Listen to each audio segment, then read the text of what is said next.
झूठ दिन में 5 बार कपड़े बदलकर भी घबराया हुआ है। झूठ दिन में 5 बार कपड़े बदलकर भी घबराया हुआ है। और एक हमारा सच है जो सिर्फ एक टी शर्ट में छाया हुआ है।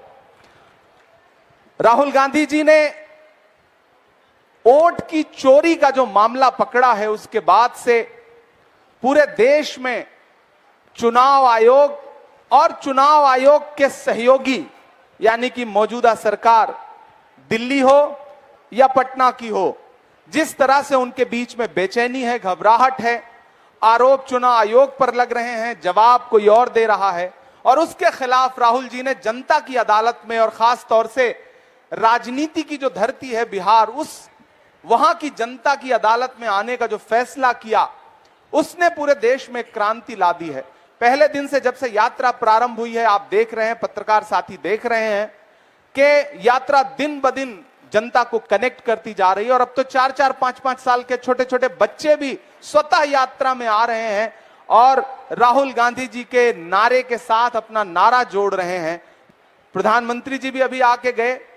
बिहार एक ऐसा राज्य है जिसकी बैसाखी पर दिल्ली की सरकार टिकी हुई है, लेकिन उसके बावजूद केंद्र सरकार के अपने आंकड़े जो हैं, नीति आयोग के जो आंकड़े हैं, वो बताते हैं कि बिहार इस देश का सबसे पिछड़ा गरीब राज्य है। ये उनके आंकड़े हैं, ये हमारे आंकड़े नहीं है।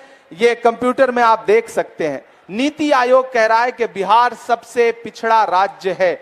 और उसमें चौंकाने वाली बात यह है, चूंकि मैं सीमांचल में बैठा हूं, इसलिए मैं इन तथ्यों को आपके सामने रखना चाहता हूं कि नीति आयोग जहां यह कह रहा है कि बिहार देश का सबसे पिछड़ा राज्य है, वहीं नीति आयोग यह कह रहा है कि पूरे बिहार में सीमांचल सबसे पिछड़ा जोन है। सीमांचल के जो जिले हैं, चाहे वो अररिया हो, चाहे पूर्णिया हो, चाहे कटिहार हो, चाहे किशनगंज हो, ये सबसे पिछड़े जिले हैं।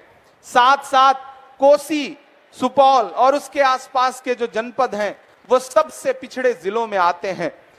2015 में आरा में प्रधानमंत्री जी का भाषण आप सारे लोगों को याद होगा कि बिहार के भाइयों बहनों 60,000 करोड़ दे दूं, 70,000 करोड़ दे दूं, 80,000 करोड़ दे दूं, लो 1 लाख करोड़ दे दिया। वो भाषण आपको याद होगा।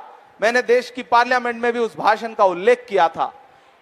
बिहार की बार बार बोली लगाने वाले प्रधानमंत्री जी, चुनावी भाषणों में बिहार को विशेष पैकेज देने वाले प्रधानमंत्री नरेंद्र मोदी जी, मैं इस पत्रकार वार्ता में वोटर अधिकार यात्रा के इस मंच पर बैठ करके उनसे पूछना चाहता हूं कि बिहार को इतना चुनावी भाषण देने वाले प्रधानमंत्री जी, आप ही की सरकार के दौरान और राज्य में आपकी सहयोगी सरकार के होते हुए बिहार लगातार पिछड़ा क्यों है और उसमें सीमांचल विशेष रूप से पिछड़ा क्यों है? सीमांचल की जनता, कोसी की जनता इसका जवाब चाहती है। आपने चुनावी भाषण दिए लेकिन बजट नहीं दिया, आपने नारे दिए लेकिन जमीन पर डेवलपमेंट नहीं दिया। इसलिए सीमांचल की जनता, कोसी की जनता, बिहार की जनता आपसे सवाल पूछ रही है